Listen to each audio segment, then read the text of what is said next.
Assalamualaikum warahmatullahi wabarakatuh. Bismillahirrahmanirrahim. Rabbi shrah li sadri wa yassir li amri wahlul 'uqdatam min lisani yafqahu qawli. Allahumma shalli wa sallim wa barik ala habibika Mustafa Muhammadin wa ala alihi washabihi asma'in. Nama ba'du. Semua jajaran direksi dan komisaris Bank Mandiri yang saya hormati, utamanya Ibu Desi Wahyuni selaku pimpinan Semarang, Ibu Sulistriana selaku pimpinan Kudus, Bapak, dan di sini juga hadir Bapak Rosidi dari Mabes, Bapak Abdus Syakur dari Telkom, semua yang saya hormati.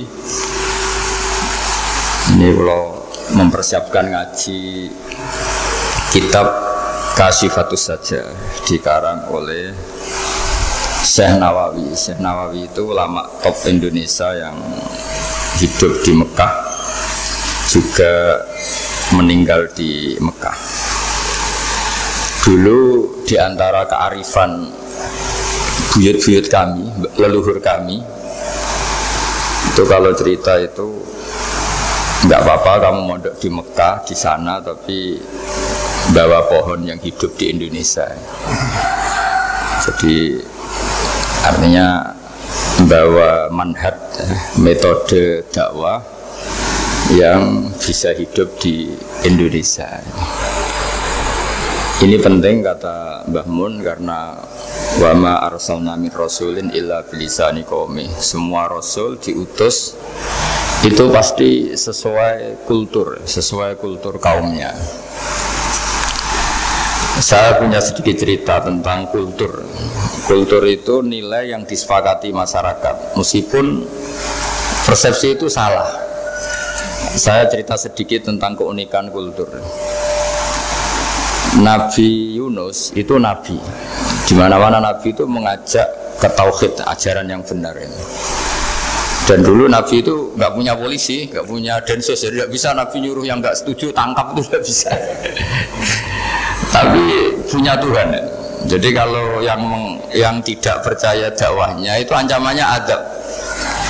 Dulu itu nggak ada polisi, nggak ada pengadilan, sehingga kalau ada kesalahan itu ancamannya itu akan turun apa? Azab, siksa itu. Sekarang kan kalau kita jadi pemimpin kan agak enak itu, punya keamanan, punya macam-macam lah. Singkat cerita, sudah dakwah sekian tahun itu umatnya nggak percaya kalau beliau seorang nabi, bahwa ajaran tauhid itu benar. Akhirnya cerita ini terkenal sekali, mungkin beberapa terputus ya, tapi terputus cerita ini saya ceritakan secara lengkap. Terus beliau cerita, ini waktu sudah lama saya dakwah, sudah lama saya sosialisasi itu tentang kebenaran, Anda tetap nggak iman ini 3 hari lagi pasti ada adab. 3 hari ada adab itu delalah masyarakatnya tuh kepikiran, jangan-jangan iya itu. Nah ketika jangan-jangan iya itu diintip, rumahnya Nabi Yunus itu diintip, ya agak aneh. Diintip delalah orangnya nggak ada itu. Kalau Quran bahasakan abaqo itu minggat itu pergi nggak pamit. Itu bahasanya abaqo itu minggat. Meskipun kita tidak mungkin membahasakan Nabi itu minggat, tapi dibahasakan tindakan kan tidak mungkin karena nggak pamit itu. Jadi harus dibahasakan minggat itu. Quran sendiri bahasakan abaqo. Nah cara berpikir masyarakat gini, kalau kampung ini mau dibalik sama Allah, mau ada adab, logikanya yang tahu akan ada adab itu pasti sudah pergi. Padahal Nabi Yunus pergi ini bukan karena takut adab, mangkel.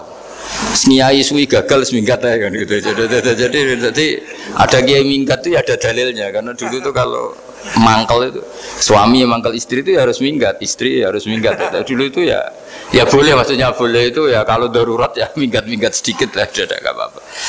Nah Nabi Yunus itu minggat tadi abaqo itu kalau dalam bahasa Arab pergi gak pamit itu. Kalau orang Jawa bilang minggat. Kalau itu sebenarnya saking mangkelnya, saking emosinya, beliau akhirnya meninggalkan kaumnya tanpa pamit. Tapi kaumnya itu menjadi tahu bahwa ini serius Yunus. Buktinya dia agak berani di kampung, berarti mau ada adab betul itu. Dan efek positif dari teori itu, teori kultur tadi, kalau ada azab pasti dia pertama yang lari. Kayak dukun itu. Kenapa kita tidak percaya dukun nomor itu? Itu kan paling yang minta nomor dulu ada SDSB itu. Forecast itu kan paling salam template-nya kan 100.000. Padahal dulu forecast itu berapa? Kalau menang. Kan miliaran ya, juta. Itu untuk kultur kita agak percaya dukun kan ngapain ngumpulin uang 100.000 kalau dia tahu nomornya kan mendingan tombok sendiri gitu. Itu kan. Jadi orang itu mesti punya teori umum untuk membenarkan sesuatu atau membohongkan itu. Akhirnya umatnya Nabi Yunus itu iman. Iman itu artinya percaya kalau ini tidak main-main. Buktinya Nabi Yunus gak berani di situ. Akhirnya mereka tobat. Saat itu juga mereka wiridan di lapangan. Terus semua kesalahannya diselesaikan. Sampai ada rumah yang sudah dibangun permanen karena di tanah tetangga dirobohkan saat itu juga. Bahkan ada batu yang dulu nyuri, satu dua batu yang dulu hasil nyuri, saat itu juga dirobohkan, dikembalikan sama penghuni. Hari itu semua kedoliman diselesaikan. Ini penting saya utarakan, jadi tobat itu tidak hanya istighfar. Kalau istighfar ribet, tobatnya orang punya utang terus istighfar gitu kan ribet. Kan ribet itu. Ada punya utang terus minta maaf itu kan ribet itu. Harus diselesaikan itu. Tobat diterima sama Allah. Batas akhir finish dari harusnya ada adab, misalnya Senin, Selasa, Rabu, harusnya Rabu itu sudah kena adab, ternyata Rabu itu tidak kena adab. Nabi Yunus sebetulnya juga penasaran kampungnya itu kena adab tidak. Dilihat dari jauh ternyata tidak. Tambah kecewa dia. Gitu. Wah ini saya kalau pulang pasti dibunuh karena saya ada pembohong. Di masyarakat situ ada aturan siapa yang bohong dibunuh. Padahal Nabi Yunus ngumumkan nanti Rebu ada azab. Kira-kira gitu. Ternyata Rebu itu udah ada azab, makanya dia sudah di batas kampung kembali minggat lagi karena nanti pulang pasti dibunuh karena dia ada kebohong. Ya akhirnya masyhur itu, terus dia ikut nelayan sekenanya, yang penting lari dari kampung, ikut nelayan sekenanya. Zaman itu, ini saya ulang lagi zaman itu. Nanti ini efeknya nanti ke tauhid. Zaman itu para nelayan tuh kayak sepakat. Kalau ada kapal atau perahu kok mau tenggelam, itu pasti ada yang minggat. Hanya minggat itu pergi tidak terhormat itu. Terus fasahama fakana minal mudkhadin. Nah dulu itu orang sudah punya peradaban. Ini cerita kultur, sudah punya peradaban. Punya peradaban. Ya sekarang gini, kalau nyemplungkan salah satu kan tidak adil diundi. Ternyata yang keluar dia Nabi Yunus. Terus mereka tahu ini orang nggak pantas dikorbankan. Dan Nabi di mana-mana itu ganteng. Orang Allah itu punya sunat unik. Nabi itu harus paling ganteng di kampungnya. Nasabnya juga harus paling baik. Kabar-kabarnya juga istrinya harus paling cantik. Itu memang aturannya gitu. Nggak tahu saya. Dulu saya juga janggal. Kenapa Nabi aturannya harus gitu? Tangan-tangan di pemimpinnya LU izin itu. Maksudnya misalnya pemimpin dia pasak keriting itu kan piye gitu rasanya itu. Jadi Nabi itu pasti itu paling ganteng di kampungnya, terus dari nasab ya terbaik, terus rata-rata istrinya itu ya selain solihah itu ya paling cantik. Karena ya dibully kan, sawar tidak jadi Nabi, bujune elek kan ya ribet kalau misalnya ada yang bully gitu kan juga ribet. Singkat cerita terus dia akhirnya ditenggelamkan, dibuang karena beliau seorang nabi. Faltaqamahul khut, beliau ditelan ya. Iltiqam itu tidak digigit, ditelan ya. Karena ditelan beliau tidak mengalami dikunyah, ditelan. Iltiqam itu ditelan. Karena beliau seorang nabi, di dalam batnil khut itu di perut itu dia wiridan, dan barokahnya wiridan itu perut ikan ini menjadi masjid. Dia nyaman di situ, nyaman karena terus ngalami karomah lah. Andikan wali itu ngalamin karomah. Nah kesimpulan dari cerita ini itu apa? Masyarakat itu akan selalu dengan kulturnya sendiri. Para nabi juga punya kultur sendiri. Dan Allah yang ngelola itu semua. Saya ulang lagi, Allah yang ngelola itu semua. Makanya terus dua kultur ini kalau Allah menghendaki itu gampang sekali. Akhirnya yang terjadi apa? Nabi Yunus jadi kasih sanksi Allah karena pergi tidak pamit. Masyarakatnya justru enggak karena tobat.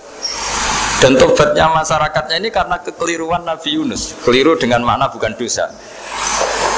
Andai kan Nabi Yunus saat itu kok di rumah ingin menyaksikan adab, itu masyarakat mesti gak percaya kan ada adab. Mau ada adab kok dia di rumah gitu. Jadi unik, Allah cara ngelola masyarakat itu unik.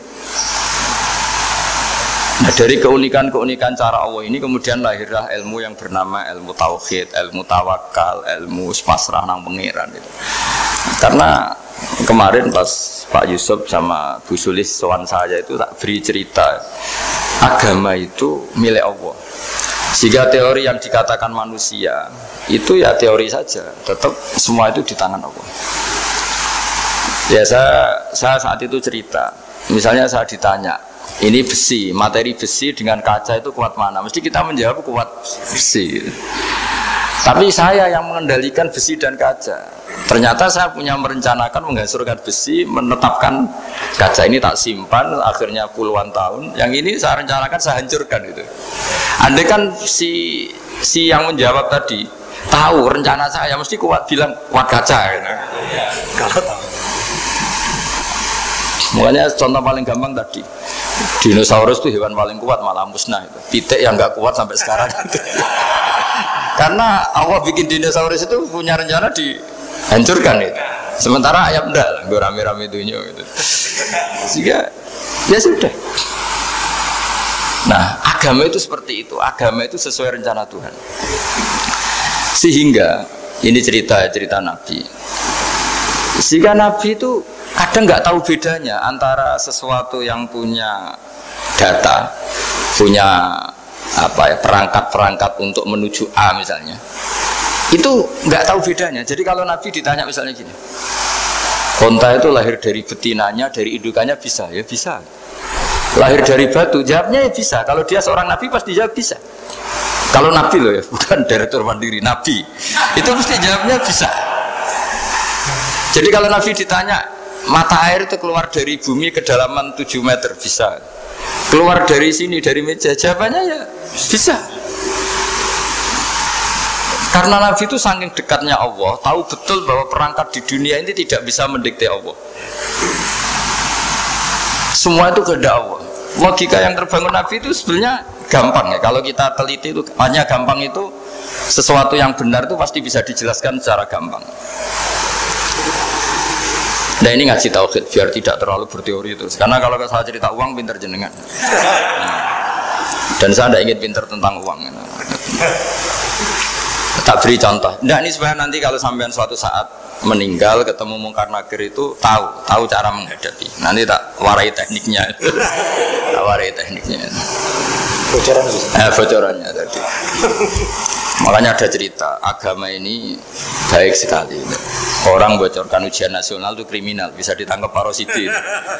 Tapi agama ini pertanyaan mungkar nakir dibocorkan semua kiai, itu nggak ditangkap sama mungkar nakir.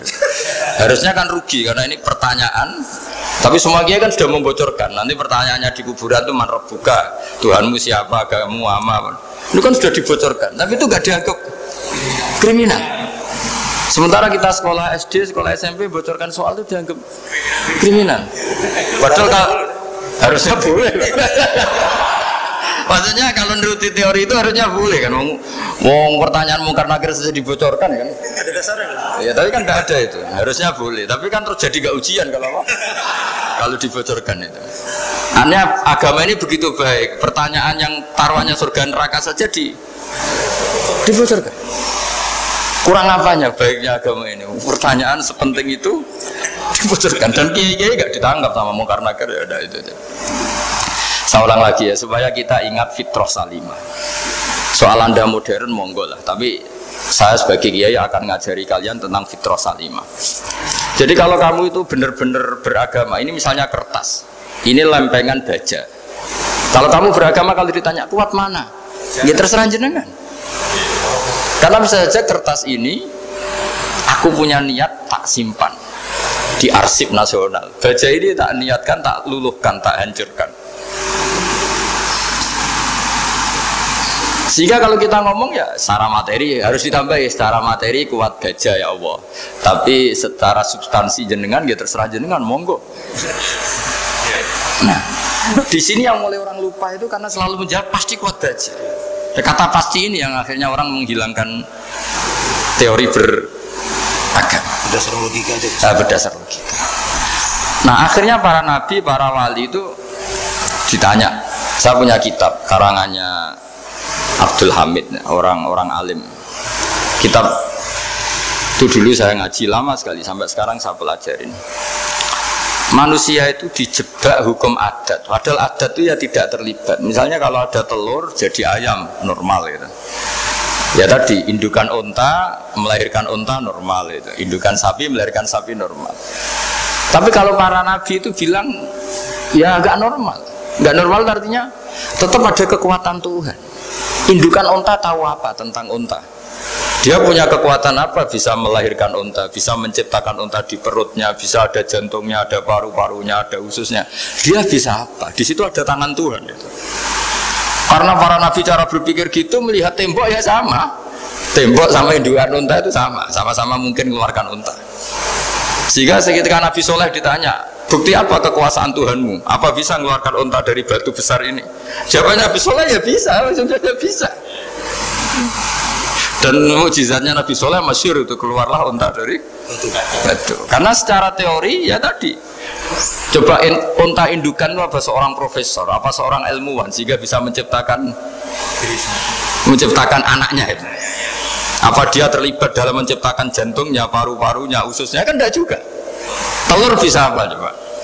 Gobloknya bukan main telur itu kan. Tapi bisa mengeluarkan ayam, dia bisa apa? Nah, para nabi, para wali itu tahu semuanya itu kekuasaannya Allah. Nah, kalau karena kekuasaan Allah bedanya apa dengan tembok? Makanya Nabi Muhammad ketika di padang pasir, semua sahabat bingung nggak ada air, ya Nabi santai aja. Ini gimana Nabi nggak ada air, nanti orang mati kehausan. Nabi ya santai aja.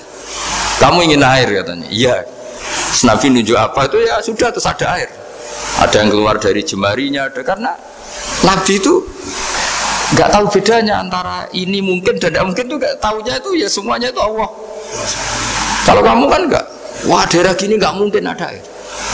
Ini kan padang pasir. Air itu biasanya di daerah hutan gini malah berteori macam-macam. Seakan-akan tidak ada Tuhan. Jadi kalau orang nggak bakat wali pasti berpikirnya gitu.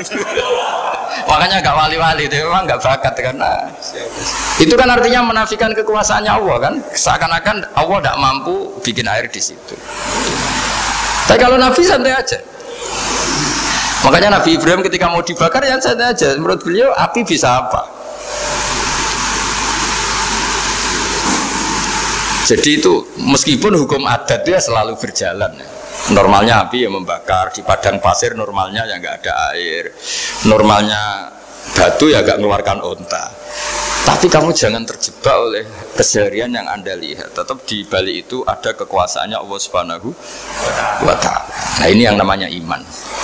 Dengan iman seperti itu nanti ketika kita mati itu ya santai saja. Ketika kita hidup ya tidak tahu oksigen itu apa masuk ke tubuh kita sistemnya kayak apa, jantung kita ada ikut bikin, paru-paru kita. Artinya zaman kita hidup pun sebenarnya kita tidak bisa ngelola kehidupan itu tidak bisa. Nah kalau sama nggak bisa nanti setelah mati juga tidak bisa. Ya sudah ketika kita hidup yang ngelola juga Allah, ketika mati juga yang ngelola. Bedanya apa? Nah, ini di sini terus kita dilatih inna sholati wa nusuki wa mahyaya wa mamati lillahi rabbil alamin. Tapi kenapa kita ragu terhadap kehidupan setelah kematian? Karena ketika kita hidup seakan-akan kita tahu cara hidup. Makanya Allah itu tersinggung betul ketika ada orang merasa bisa ngelola cara hidupnya. Makanya kata Allah kalau gojlok orang-orang yang kepedean itu, kalau kamu top, mbok jangan mati. Itu falaula in kuntum ghaira madinin tarji'unaha in kuntum shadiqin. Kalau kamu merasa top itu jangan mati. Di mana-mana mati itu tidak top. Falaula idza balaghatil khulqum wa antum khina idzin tanzurun. Mbok ketika nyawa kamu sudah sampai kerongkongan, kamu tarik lagi supaya kamu tidak mati. Mati itu tidak top. Katanya kamu top kok. Mati. Jangan mati, kalau top itu jangan mati, jangan miskin, jangan tua, jangan jadi jelek, pokoknya top terus gitu. Itu digosel sama Allah. Tapi orang itu lupa bahwa nah ketika sehat begini kita seakan-akan ngelola kehidupan. Nah gara-gara merasa ngelola seakan-akan kalau mati lalu saya gimana ya kalau mati? Di kuburan ngapain ya? Terus kantornya gimana, kerjanya di mana? Ya udah usah begitu.